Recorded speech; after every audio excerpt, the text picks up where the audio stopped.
I married Howard, dreaming of a happy life in our new home, but my dreams were soon disrupted. His sister, Linda, kept dropping off her 4 children without asking. "Just watch them for a bit," she'd say, but she never came back on time. At first, I thought she needed help. Howard defended her, saying, "She's trying to find a job." But something felt wrong. Why did she never seem tired? Why did she always have new clothes and perfect hair? The more I thought about it, the more I realized I was being used, and Howard didn't care. Linda's children, Maggie, the twins Tony and Billy, and little Emma, took over my house. They played loudly, made a mess, and expected me to care for them. Linda never asked. She just assumed I would do it. One night she said, "I got a night job. Keep the kids overnight." Then she left before I could say no. Howard shrugged, saying, "It's just for a little while." But I had a bad feeling. Linda never mentioned what kind of job she had, and why was she always so cheerful, never looking exhausted like a struggling mother. Something wasn't right. Every day, Linda left the kids with us. At first, I thought it was temporary, but days turned into weeks. She never brought food for them, and I ended up cooking extra meals. Howard acted like nothing was wrong. "It's just family helping family," he said. But this wasn't normal. I wanted my own family, my own life, not to be forced into raising someone else's children. One evening when I came home, Linda was lounging on my couch, eating the expensive desserts I had bought. "Oh, these are good," she said. "You don't mind, right?" I was furious. One night, Linda didn't return. Her kids fell asleep in our guest room. I stayed up waiting, but she never called.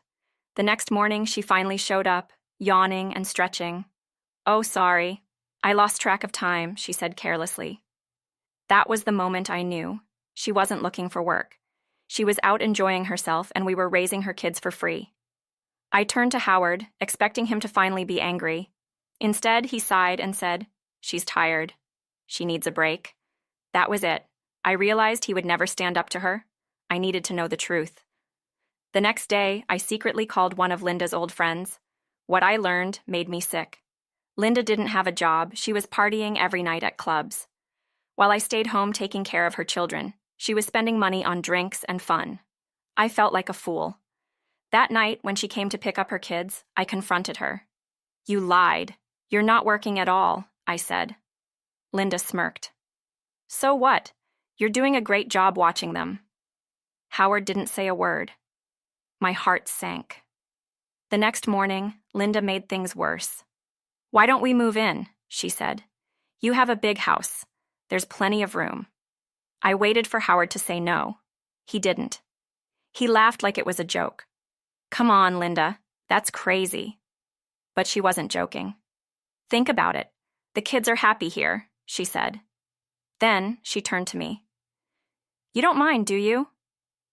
My hands shook with anger. I looked at Howard, begging him to refuse. Instead, he just looked uncomfortable and said nothing. That was the moment I knew. I had to leave. I had spent years trusting Howard, believing we were a team. But now, I saw the truth. He would always choose Linda over me. That night, I stayed awake, thinking. I needed a way out. The next morning, while Howard was at work, I gathered proof. Texts from Linda, messages where she admitted lying. I also prepared divorce papers. I wasn't going to argue or beg. If Howard couldn't see the problem, I wouldn't waste any more time. That night, when Linda dropped off her kids again, I placed the papers on the table. "Howard, sign these," I said. Howard's face turned pale. "What is this?" he asked. "Divorce," I said firmly. "I can't live like this anymore." He looked hurt. "Holly, don't do this." But I had made my choice. I had spent enough time fighting for a place in my own home. Linda smirked. "You're being dramatic." I turned to her. "This isn't your business," I snapped. "This is between me and my husband." But she didn't care. "You're leaving anyway. This house will be mine soon," she said. That was the final insult. I grabbed my bags, walked out the door, and never looked back. A few days later, Maggie texted me. "Please come back. Dad wants to talk."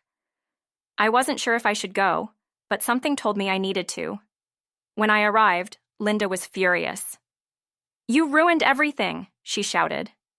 But her husband, whom I had never met, interrupted her. "No, Linda, you ruined it yourself." I stared in shock. He explained that Linda had never been job hunting. She had been spending all her time and money at clubs. And now, he was divorcing her. Linda's confident smirk disappeared. But the biggest surprise came from her children. "We don't want to stay with you, Mom," Maggie said. Linda's face turned red. "What? You're my kids." But Tony and Billy shook their heads. "You were never around," Tony said. "Holly took care of us." Emma clung to my leg. "She's my real mommy," she whispered. Linda's confidence shattered. "Say something, Howard," she yelled. But even Howard looked shocked. The truth was finally out. Linda had abandoned her kids for so long that they no longer wanted her. After Linda stormed out, Howard turned to me. "If you stay, I'll fix everything." I shook my head. "It's too late, Howard." His betrayal had destroyed everything between us. "Holly, I'll choose you this time," he begged. But I didn't believe him. He had chosen Linda over and over again. Why would this time be different? "Goodbye, Howard," I said. Linda lost everything. Her husband, her children, and even her parents who were ashamed of her. She had no job, no money, and no family. Meanwhile, Howard kept trying to reach me, but I ignored him. He had made his choice. With the divorce finalized, I kept the house. My parents were disappointed at first, but they understood. I had escaped a toxic life, and that was more important. Maggie and the other kids still visited. "I wish you were our real mom," Maggie told me one day. I smiled. "You'll always have me." I had lost my marriage, but I had gained something better, real family. I used to think being alone would be scary, but now, I realized, it was peaceful. No more chaos, no more betrayal.